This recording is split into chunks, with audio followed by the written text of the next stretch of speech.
Greatness at track number 9. Stay on the right track and let your light shine. Step by step, reach for what's true. Track number 9, your greatness is waiting for you.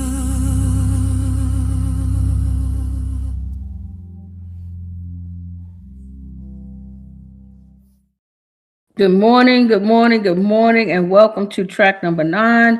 Hope everybody have your coffee, your tea while you tune in on your phones, on your tablets, on your computers, in your living room, on your drive to go and work out. So thank you for joining us.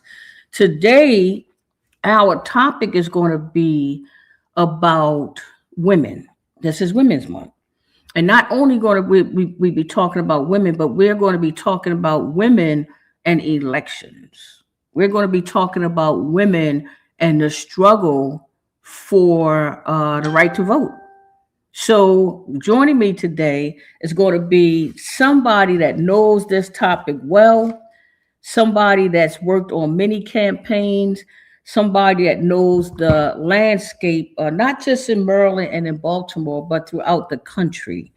Very well versed in this subject, a woman who should be celebrated herself during this national recognition of Women's Month. We're going to be joined by Ms. Sarah Matthews as we discuss this topic of elections, of women, the work that women have brought to the table when it comes to trying to save this country. Please bring in the studio Ms. Sarah Matthews.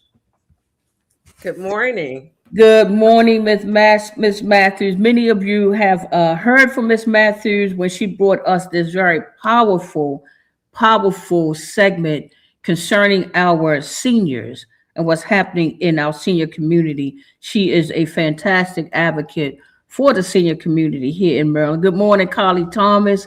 Always excited to have you join us in the studio. Brother Robert Winslow, I'm so glad that you guys think enough of us to be able to return on these early mornings, these early Saturday mornings.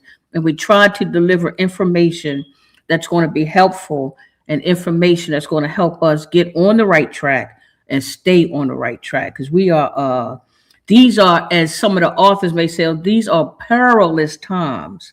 These are days and times that I never thought that as a young lady, I'm still a little young, I'm getting up there.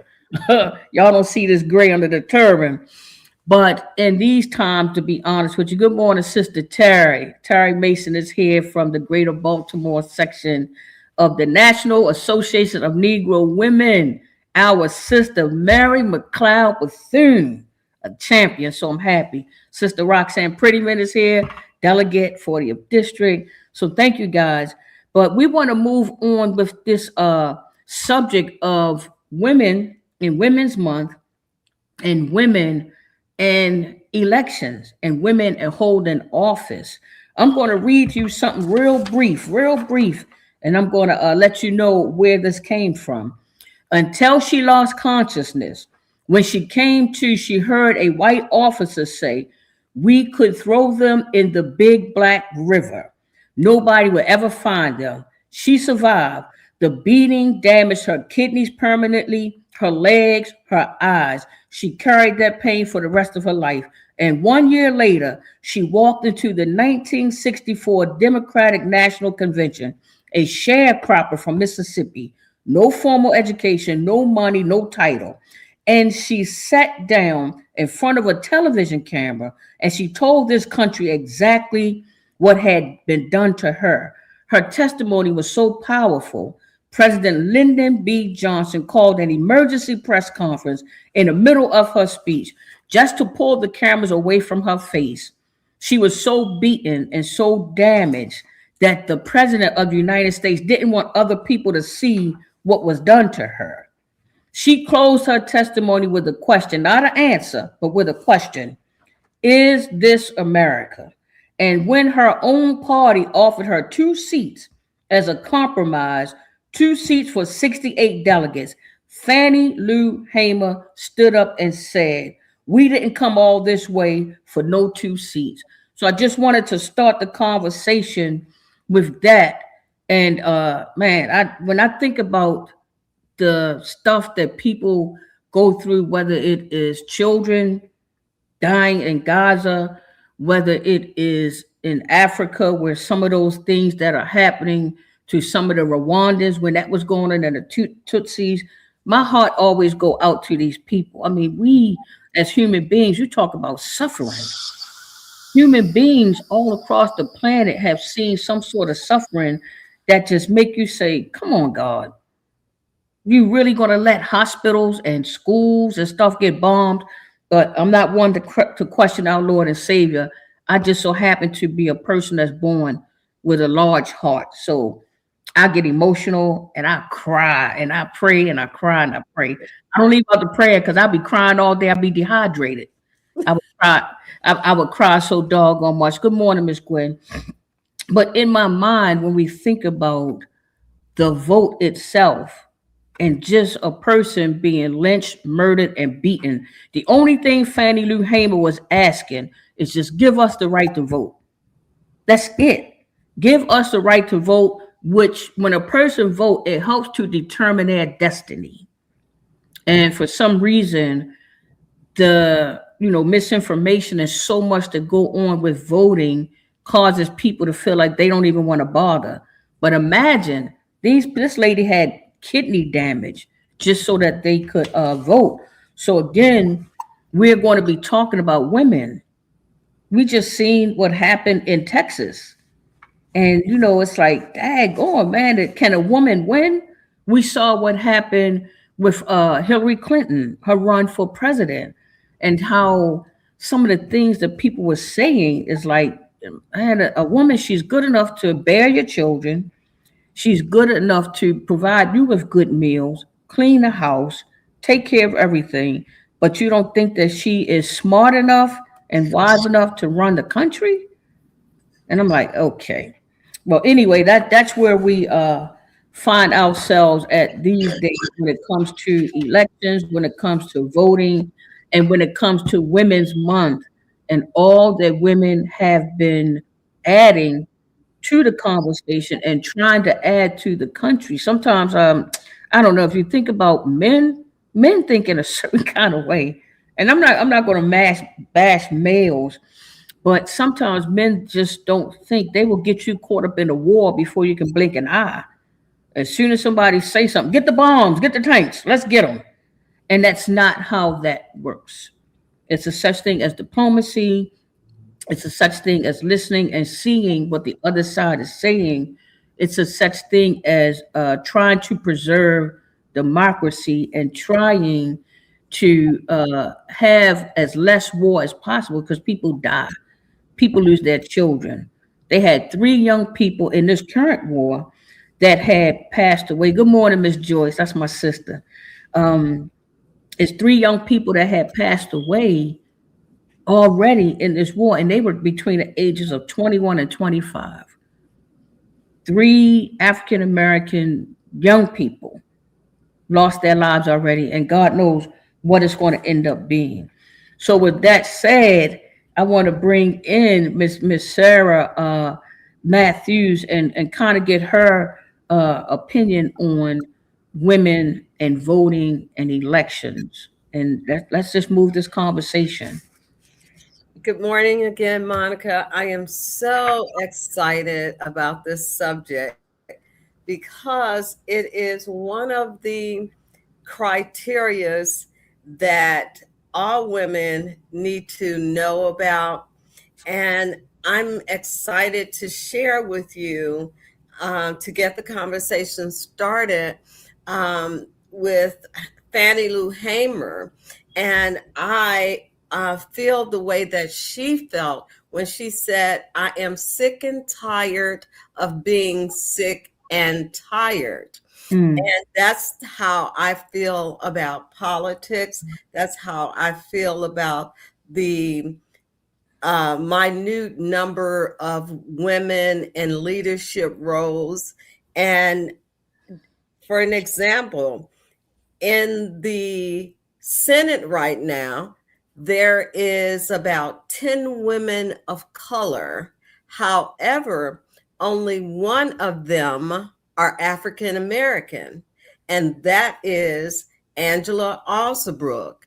As humongous as the Senate and the House is, I think there are like 61 women of color in the House. And that's where decisions are made. If we are not at the table, then we can't be a part of the conversation. And oftentimes, like I feel about older adults, we are not making decisions that's impacting our lives directly. And my answer to this dilemma is we must get out and vote. We must register to vote. And then on election day, we must get out to vote. When I'm out in the community canvassing for a candidate, excuse me, whether it's myself or someone else, I'll have a person to say, why should I vote? What am I going to get out of it? I said, what are you going to get out of it? You're voting and putting people in office determines the kind of decision that your everyday life is patterned in. And as a 5-year-old, I learned the importance of voting. My mother was a community leader. Her name is Lucinda Matthews, and she was a local politician. And back in the day, as the young people would say, excuse me, there were not any daycare centers.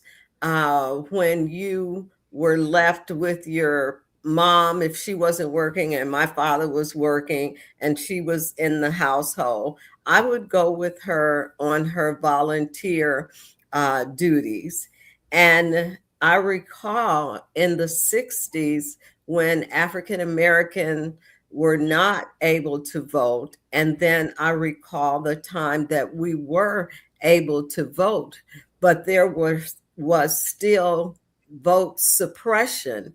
And one of the ways that African Americans were suppressed to not to vote, if you didn't know how to read and write, you had to make a perfect X on the ballot where your signature goes.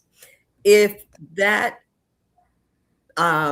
X was above the line or below the line, it was considered a spoiled ballot and it was not counted. This was for African Americans and individuals who did not know how to read and write. So during the evening when my mom and I returned back home, my older two sisters taught me how to make that perfect X. Back in the day, we had a notebook that had 2 lines in it, and you learn how to write your ABCs in that line. So it was twice as big as a normal line on a sheet of paper. And my sisters would teach me how to make that perfect X.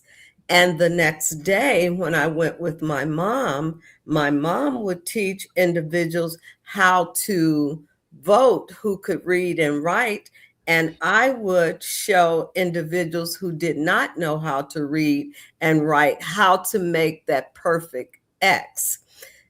Back in the day, again, the lever was very heavy in order to vote. So that also was a way of suppressing certain individuals who did not have the strength to pull that lever. But I recall that my mom held me, put my hand on the lever with her.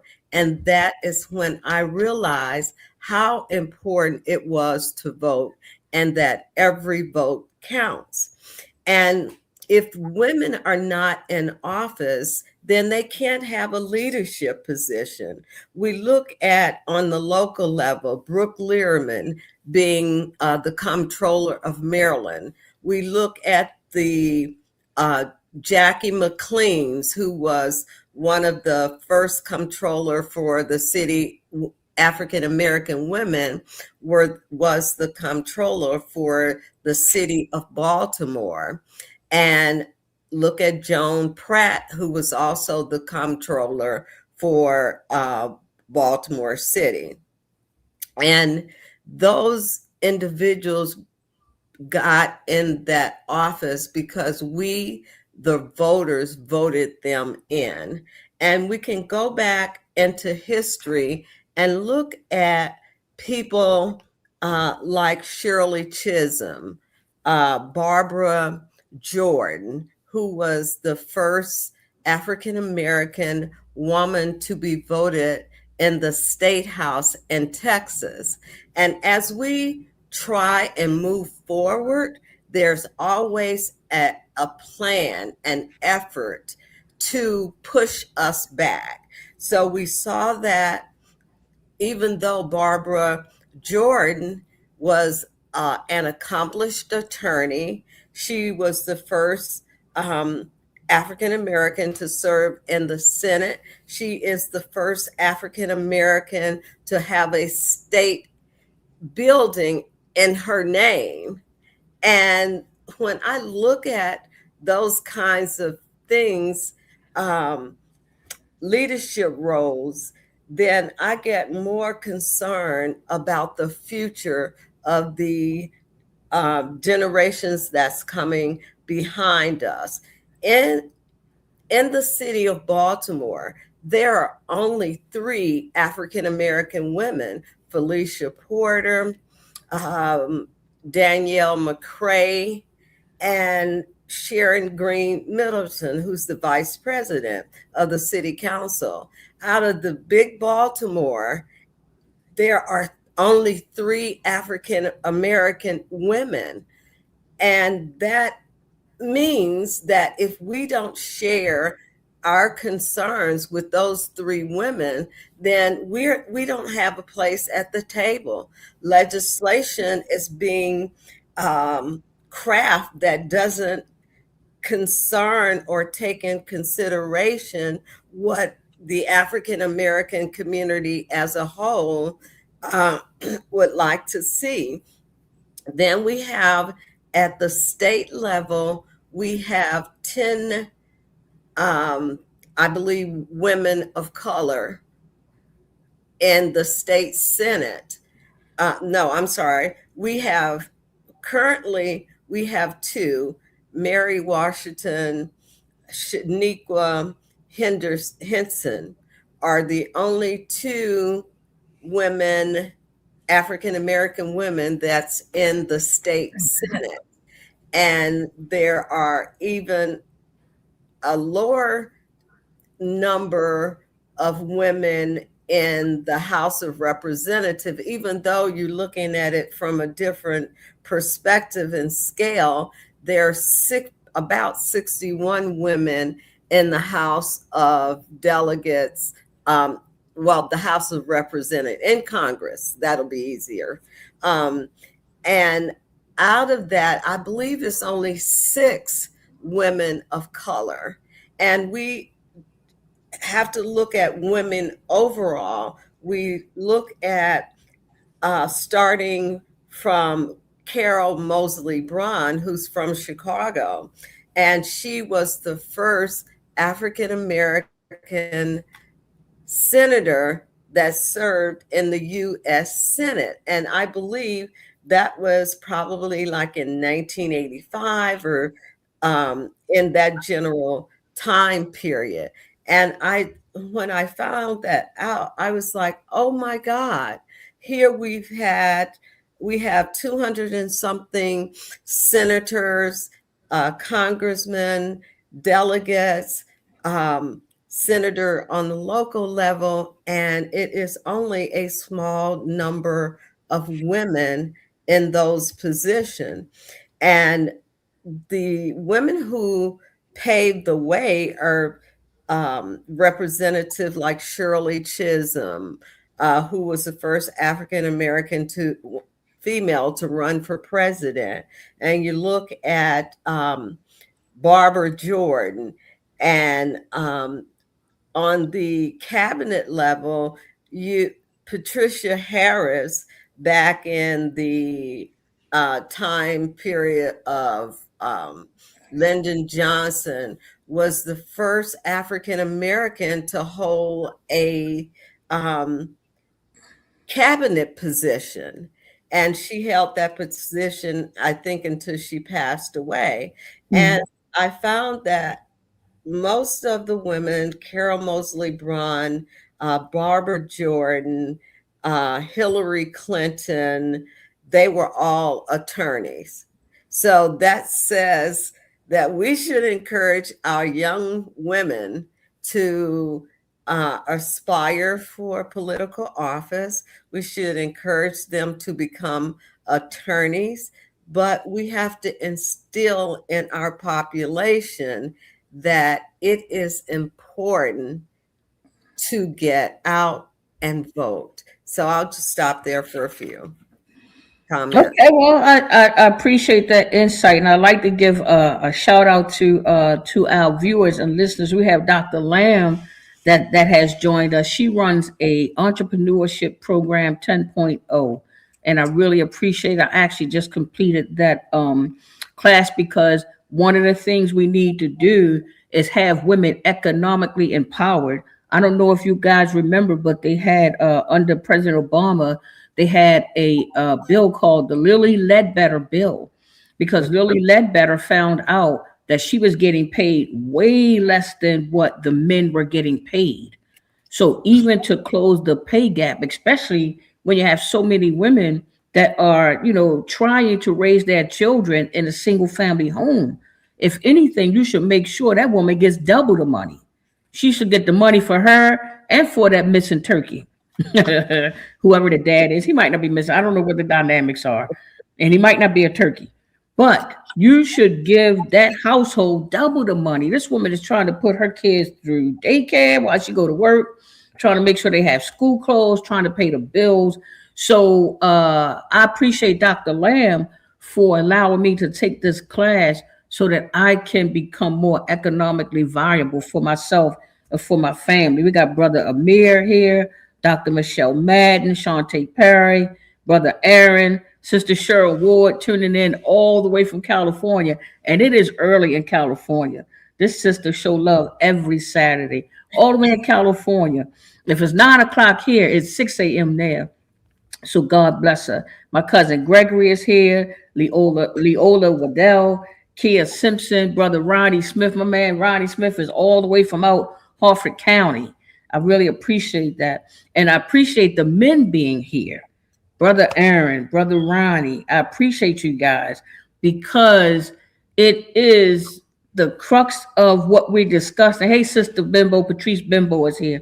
But the crux of what we are discussing is, what is the difficulty in America electing women? And during Kamala Harris's, Vice President Kamala Harris, during her run, they were going into barbershops.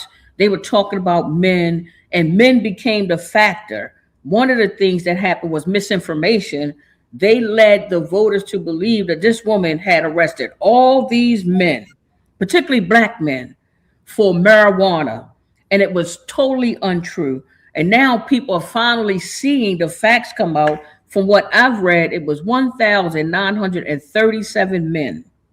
And I don't know exactly whether they were all black, whether they was mixed or raced or white or whatever. But the first thing I want to say is, as a person, hey, Sister Rhonda Hall. Oh, I love that sister so much. Tell your grandbabies I say hi and I love them. But the first thing I want to say, as a person who's been in a pinch and has been in that situation, I used to be 912-878. And guess what? I took responsibility for what my role. So what in the world would possess anybody to think that you can break the law and be African American, Native American, Asian, and not have to pay the cost and not have to pay a penalty? So one, the argument was ridiculous that she incarcerated or arrested all of these men because that's her job as a prosecutor. Job as a prosecutor is to arrest people when they operate outside of the law. So she did her job. But number two, the misinformation that comes out and the lack of people, hi Miss LaKinda, and the lack of people not actually researching and figuring out whether it is or not this. Oh man, Tia is here from State versus Us magazine. She owns Urban Book Read store on Greenmount Avenue. She's usually too busy to show up. She's busy doing great work. So I'm just glad that she's here. But the misinformation that's coming out, Brother Kareem, good morning, is really something that we have to discuss. How do we'll make that part of this conversation. How do we get people to have accurate information? How do we get people to actually read? Number one, because sometimes they'll look and see something and don't read the entire piece. Or sometimes they'll get information or they'll see a clip and they only get a portion of what the person said, so they don't get the full picture. We'll have a conversation on misinformation and how do we make sure that our children are not getting misinformation and being properly informed. But again, we're trying to figure out what is the problem with electing qualified leaders. Kamala Harris had a resume that was like this. Absolutely. Very, very qualified to lead the nation and more than prepared to lead the nation. But again, when they were going around to barbershops and talking to men became the subject. Good morning, Cuzzo. My cousin Nasita's here. But men became the subject in that race with Vice President Harris. They claim that men are not looked at enough, like the male vote isn't looked at enough. People don't pay attention to men and what men want and what men need. So that became one of the hot topics, one of the issues surrounding her race, and end up saying, well, she locked up black men here and did all that. So my thing as a woman, and thank goodness we have Brother Ronnie here, my cousin Gregory is here, we have Aaron here, even if they could drop in the comments about, what they honestly feel about women in leadership and whether or not they're willing to vote for women in leadership. You wanted to say something, Ms. Sarah? Yes, I think for me, one of the issues is mentors. We don't look at the women who opened the door for us. And those women for me was Harriet Tubman, Rosa Parks, Barbara Jordan, Shirley Chisholm, Hillary Clinton, and Kamala Harris. And if we don't share with our young people, whether it is taught in school or at home, then they're not going to feel that I can be a city council person, I can be the president of the United States. Women have just not had the luxury to think that they could make that step beyond just cooking or in the kitchen or just having a job. But we have to teach our young people about the individuals who paved the way, because the women that I just spoke about, 90% of them have law degrees. Kamala Harris broke the first barrier in several categories, being the attorney general, being the state's attorney, and the same with Hillary Clinton, the same with Barbara Jordan. These women, Barbara Jordan really got to be known not as a Texan person who won the state Senate, but the person who helped to make this raving speech to get Nixon to resign. But we have not heard about those individuals making key statements, taking very powerful steps to lay the foundation for people like myself. I learned to fight. I learned from Jesse Jackson. I learned from the women in my community who said, I think that you could do something. Try and encourage me to get in a position in school where I ran for the student council. Then I made first myself. I'm the first African American student from the city of Chicago to be elected as a head of a committee in model Illinois government. And there were maybe like 2 or 3 African Americans, but I was elected because I made myself available. So I would really like to encourage every listener out there to put your children in some kind of activity. When Hillary Clinton was growing up, she's also from Chicago. Her parents put her in Girl Scouts. She worked in the church as a Sunday school teacher and as a volunteer working with young people. And she has worked with young people, which I did not know, all of her life, and trying to pave the way for other young people, young ladies to come behind her. And the other thing that I noticed in researching these women and just knowing about their history is they all were at a very young age involved in community work. And we sometimes think that I don't want to take my kid, but you got to take them. How are they going to learn? How are they going to have the confidence to know that what Jesse Jackson say, I am somebody. I can be all those things that I dream of, all those things that my parents dreamed for me, but we have to prepare. And we know that the school systems do not teach our kids their history, our history. So we as parents must step in and take the reins, teach our children about what is possible going back to 1875 to 2026, showing them that voting matters. Being in activities like the Girl Scouts, the 4-H club, volunteering in the community is important, because that is where you get motivated by a leader.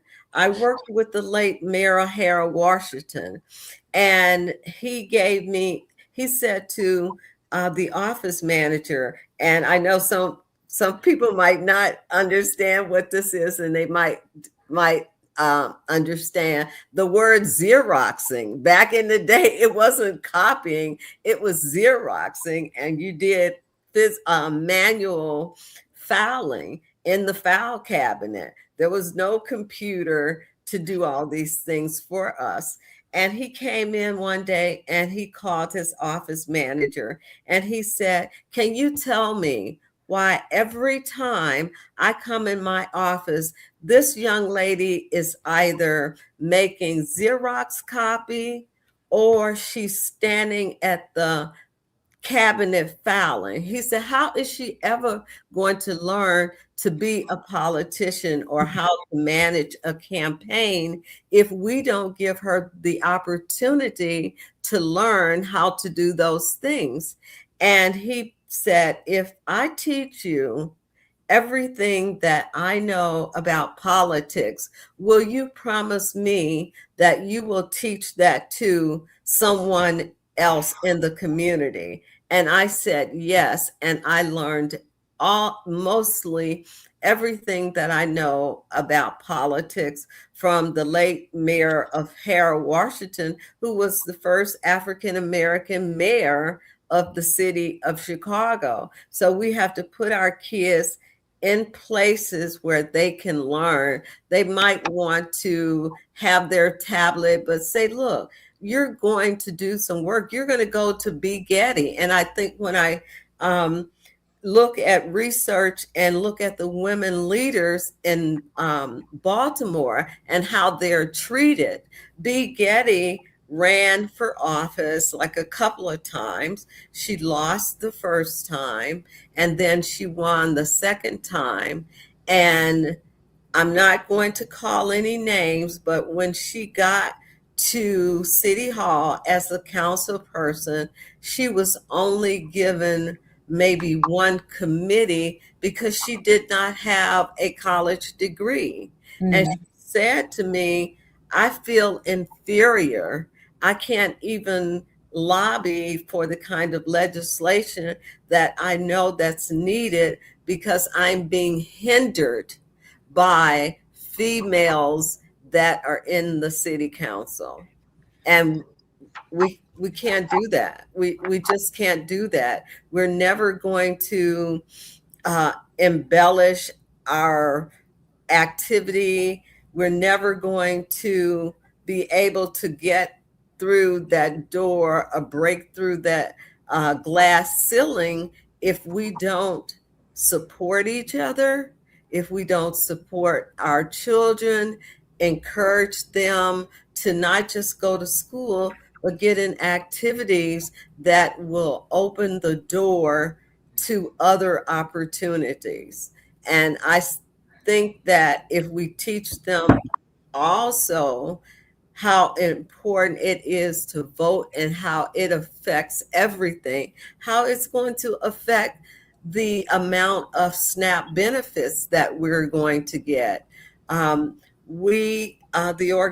organization went to Annapolis and we fought for 1,463 older adults in Baltimore City. And we also fought for all of the older adults in the state of Maryland, and our bill just passed. But if we did not have the courage, the tenacity, and knowledge, we could not have made that change. So when people say to me that why should I vote, it doesn't make a difference, it does make a difference. You just won't have a seat at the table when others are making decisions about your family, your community, and your future. We have to get out of that. I want to be paid to vote. You are going to be paid to vote when you get someone there fighting for your issues, fighting for your children, fighting for your family. We got to step up to the plate. Yes, ma'am. I want to thank Brother Haki Ami, the Success Scholar, for being here. And one of the things he added in the chat was he heard how B. Gaddy was treated. If any of the listening audience, anybody, if you guys have any questions you want to pose to myself or to Miss Sarah Matthews, because she is loaded with information, just drop it in the chat and we will try to get to your question. Earlier, Miss Sarah had mentioned some of the data and some of the numbers of the amount of women that are actually serving in office. And one of the things I wanted to do is I wanted to point out, besides the data, it shows that when women get in office, they support more bipartisan legislation. Because remember, I said in order to run an effective government, you really have to have the input of everybody. The people who are with your ideas, the people who oppose your ideas, and you all have to get at the table and create something that's sensible and that works for everybody. And when women get in, they not only support more bipartisan legislation, but they secure more community funding. When women get into office, they understand that our schools need money for our babies because they are mothers. And they want, and not that the fathers don't care, but again, men think different than women. They secure more community funding. They show up in their districts more. They legislate closer to the ground, if you will. You'll see a woman more in the district, in a community, than than you would anybody else. But the other thing I wanted to point out is there is this new term, and if you have a pen or a pencil or paper, please write it down. It's called the manospheres. MANOSPHERE. The manosphere is an umbrella term for various online communities that promote masculinity, often alongside anti-feminist, misogynist, or male supremacist ideology. It encompasses the subcultures. One of the things that it does is it promotes male supremacy, which is an ideology viewing men as inherently superior and deserving of dominance. They also have this term under that called toxic masculinity. People are hearing that term, toxic masculinity, which refers to societal norms that promote harmful, aggressive, and restrictive definitions of manhood. Let me tell y'all some of the things that are happening. Men are approaching women, and when a woman, refuses his cat calls, he feels entitled to her. There was an unfortunate incident where this young guy had spoke to this girl. She's in a shopping mall. Spoke to her. She was like, "No, I'm not interested." He followed her to her car and strangled her and murdered her and put her in the trunk of her car because she refused his cat calls. There is this movement.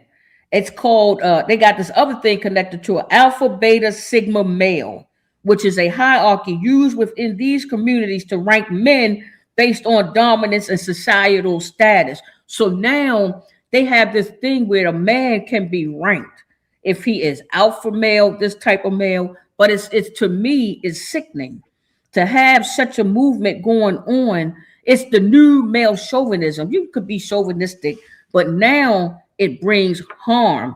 It brings physical violence. The manosphere is saying that I'm a man. I can take what I want when I want because I'm dominant and I'm superior.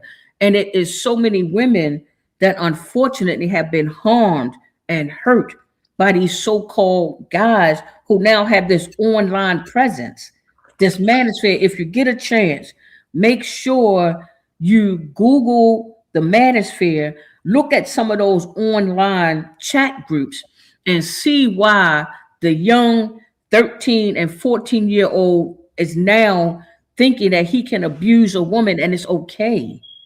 It is so bad that in elementary school, you have little young males that are showing signs of being an abuser.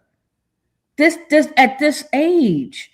And it's because of this so-called manosphere and this new movement to say that men, hey, good morning, brother Johnny Jones, living classrooms.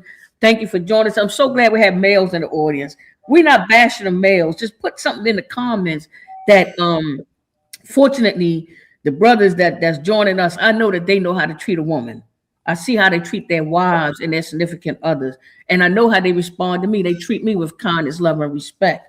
But there is this thing going on in our society, and we got to take a look at it, that is telling males, young boys, that it's okay to grab a girl by the hair and make her be your girlfriend at 6 years old, 7 years old.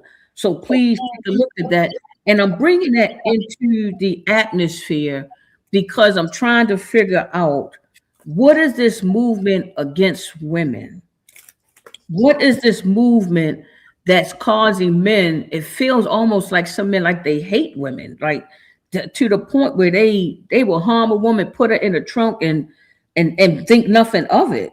But it also translates to how they look at women as leaders, because some of the stuff that they were saying in those barbershops when they were going around and talking about the possibility of having, Sister Kamala Harris as a president leading the nation, it was crazy, some of the stuff that they were saying.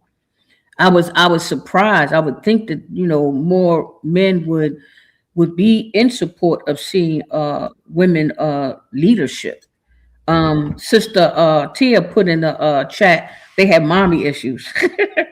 I don't know I don't know exactly what it is, but I definitely want everybody that's listening here to Google the manosphere, and we can see what's happening. You know, you look at Joe Rogan and you look at some of these other podcasters and some of those other online presences that has been, you know, pushing this agenda. Hey, Crystal Parker, good morning.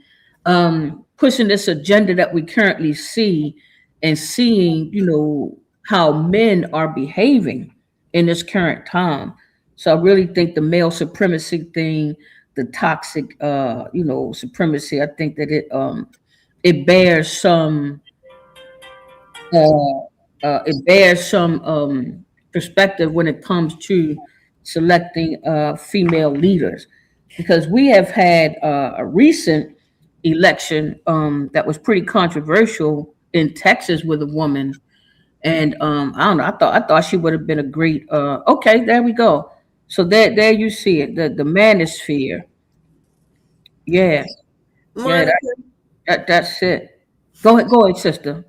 um, it was very interesting to me that one of the ministers posted on Facebook this week that Jasmine lost because she was an angry Black woman. Mm, And I think putting labels on us is not how to get more people in office. I'm a stern believer that in order for us to get out of our boxes of thinking, that we need more role models. The role models that are in office and otherwise need to um, model young people. We don't take, and I'm just going to make this blanket statement, and I'm only referring to myself. I don't see a lot of African American women or men going into the community and volunteer to help a young person. We have all of these issues in the community with crime, but I don't see but two or three organizations that is actively helping young people and teaching them that there is a different way of life. For me, coming up, I had role models. I had people like Patricia Harris, who was the first African American woman to hold a cabinet position. She was Secretary of Health and Human Services. I looked at, again, Barbara Jordan, Shirley Chisholm. I think Shirley Chisholm is and Rosa Parks and Harriet Tubman. These are women who actively went out and made a difference. And I don't know, some of them had husbands and some of them did not. But we, as a group, we have to stop separating ourselves. mm, Men, we're told, and we've seen in our household, the man is the head of the household. This is a man's world. There's James Brown, I think, made that song. But it's not just a man's world, because a man can't be nothing without a woman or a girl. And I truly believe that we have to stop separating ourselves, stop allowing somebody somewhere out there writing books, making crazy comments.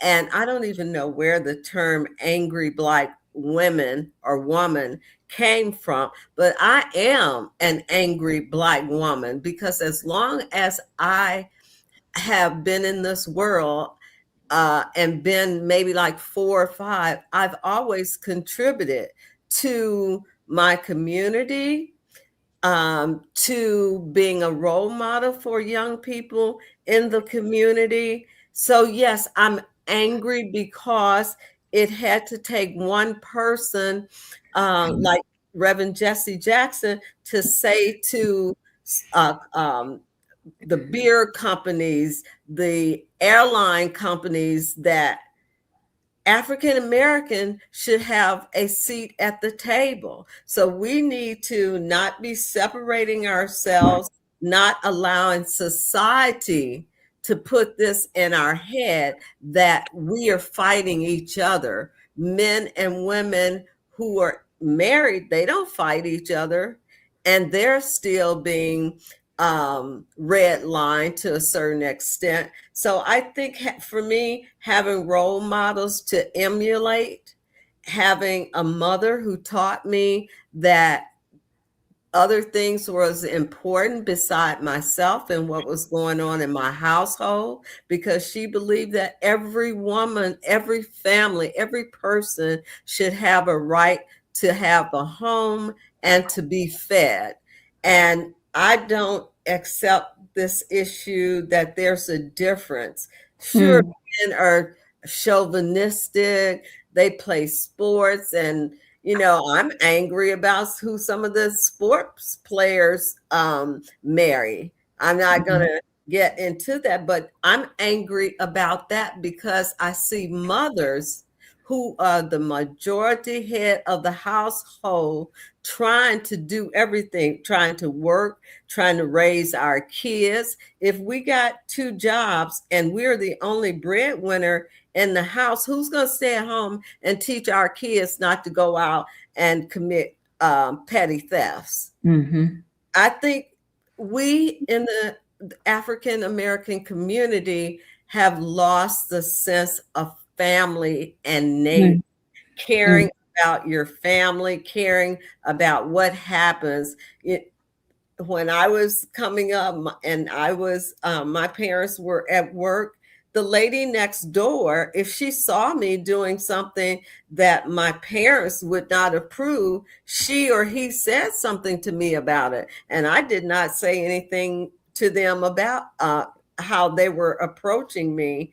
But we have got to get back to being a family and caring about each other, having our role models, and teach our kids you can be the president. You don't have to just let Sharon Middleton, Felicia Porter, and Daniel make laws. You can go down there and help them to make laws. You can do it. You are somebody. You are not what society say that you are. You are better than that. And when we start instilling those things in our heads, start teaching our kids at a young age, the way that you are going to make a difference is that you have to register and you have to get out and vote. So I encourage everyone to share with their children, to have groups, and so that the African American women and men can come together and talk about our issues in private.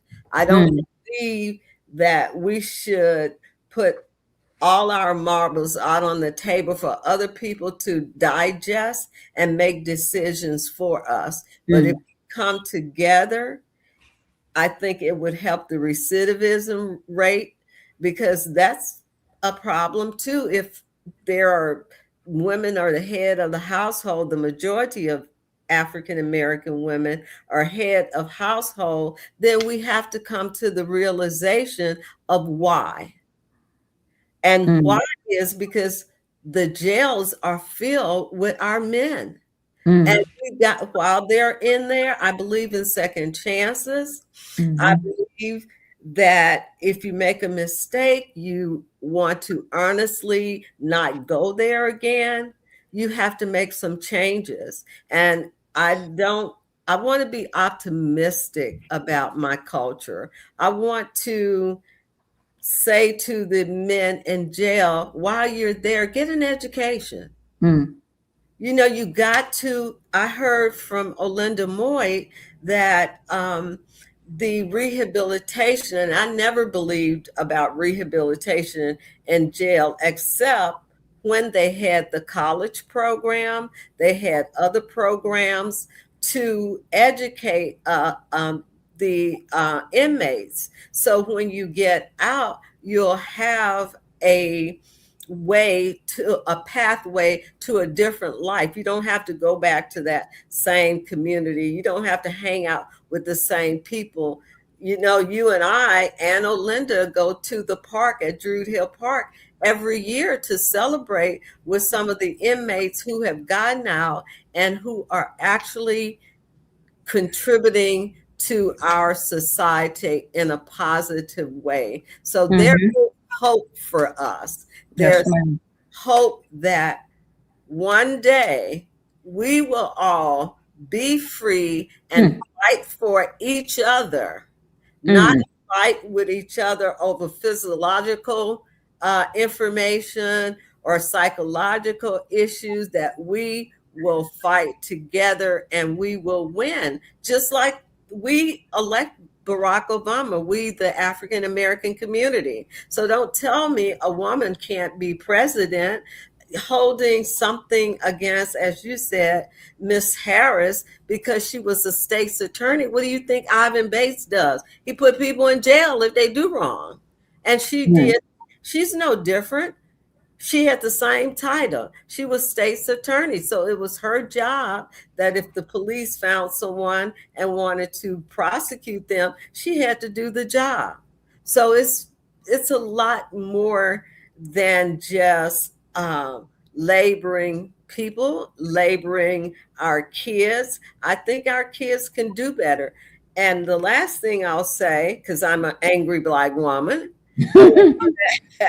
I am sick and tired of being sick and tired that no one is standing up for our teenagers. They're out here killing each other every single day.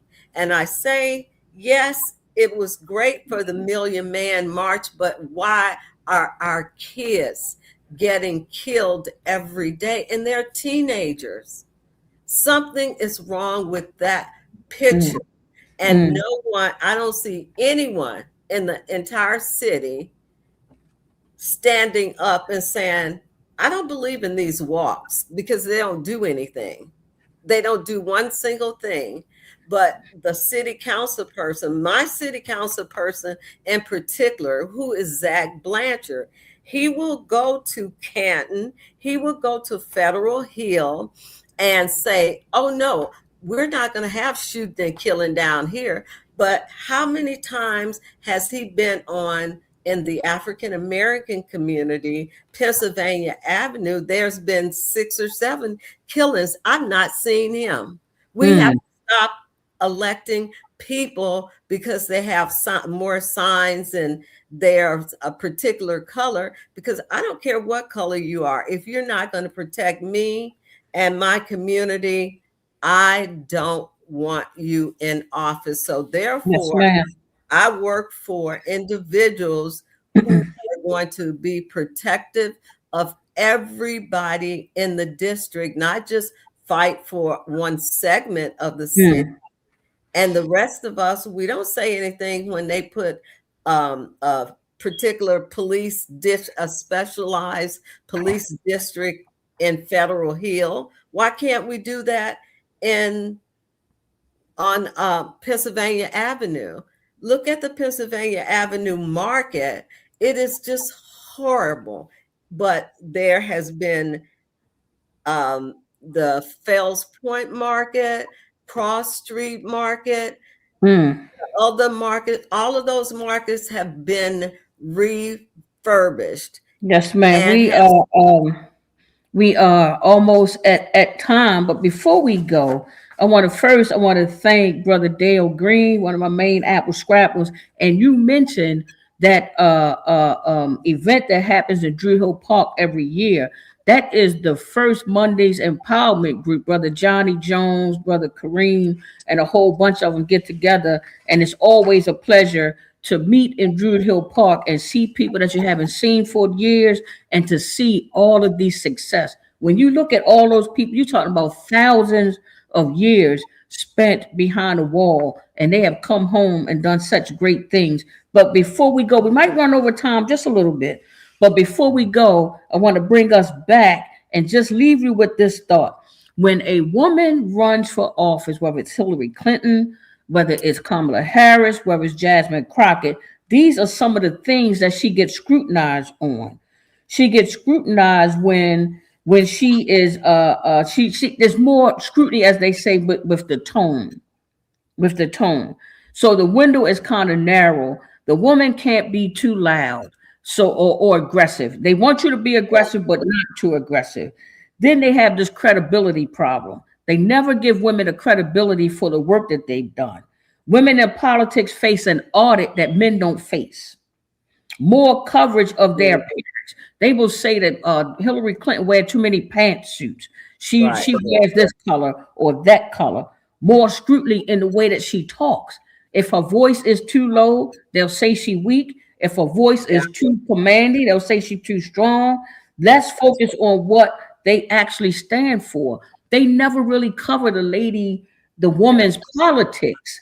They never really say that. The storylines are always what she wore. Her hair don't look the same. She's angry. She's this, she's that. And they have to be warm enough and not be cold and dismissive. Sometimes they'll say you got to be assertive. When you're assertive, they call you aggressive. It moves depending on the audience, and there is no equivalent window for men. Men don't get scrutinized. They would never go to a man and say he's had 5 babies out of wedlock. Yeah. You would never go to a man and say he's married, but he's got 3 mistresses. So I want us to keep that in mind as we consider what is proper leadership for us. The last thing I want to do is I want to talk about what Miss LaKenda Camper put in the chat and what Brother Hassan put in the chat. Hassan says, well, we just need our own Black party. That's what he says. And Black political party. And Miss Camper says, well, maybe not our own Black party, but we at least need to get on the same page and tell these people what we want for our vote. Amen. Whether you're a man or a woman, to get that collective body together and get your political power together. But you got to be on the same page. You can't be misinformed about this or that. Everybody's got to be on the same page. We're not going to all think alike, but we doggone sure need a piece of paper that says that we want 1, 2, 3, and 4. We have to have a piece of paper that says we want 1, 2, 3, and 4. Simple as that. You can check it off. All right, you did that, you did that, you did that. If you don't do that, then we will choose another one that will do that. But these got to match. And we don't have the kind of time to constantly debate. So that's why I let folks know I'm not coming into spaces without like minds. It's okay to have disagreements about how we get there, but we need to at least know that we need to get from this point to that point. And once we get to there, then we can, kind of do anything. Lastly, I'm going to say the returning citizens community, whether they call them ex-offenders or whatever they call them, that is the new voting block. That is the power. And yours truly at track number 9, I'm going to try to get them all together. Because I understand that you got 80,000 people right here in this city alone that will be a part of that voting block. And that will determine how we are being led. And I would love to see women in leadership. And I would love to see the type of support that Dale, Aaron, those brothers provide me. Brother Robert Winslow. I mean, I just got so many brothers that really love and support me. So I'm hoping that we can translate that. My man, Brother Ronnie out there, he is an excellent fitness coach. If you need a fitness coach, send me an email. He is your guy. I'm telling you, I'm still on the chunky side because I didn't listen to him. Listen to him and exercise with him a little more, but we'll talk about that for another day. But as always, I absolutely love you guys. You are always here, Sister Carly, Sister Gwen, my own sister, Sister Chanel Muhammad. She tuned in today. So my cousins, my family, because that's what it's about.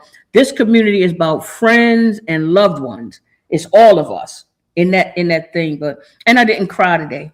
So I usually have some little tears in my eyes because these subjects are just so emotional, lynchings and murders of people who were just trying to vote. That's enough to get you emotional, you know. That's a beautiful picture. Who's that a picture of?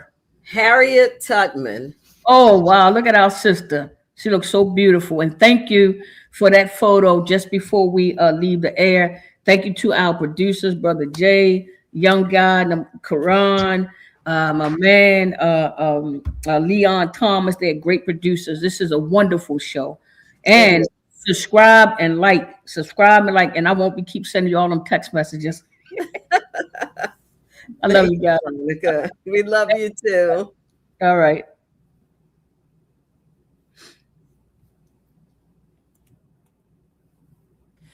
We inspire greatness at track number 9. Stay on the right track and let your light shine. Step by step, reach for what's true. Track number 9, your greatness is waiting for you.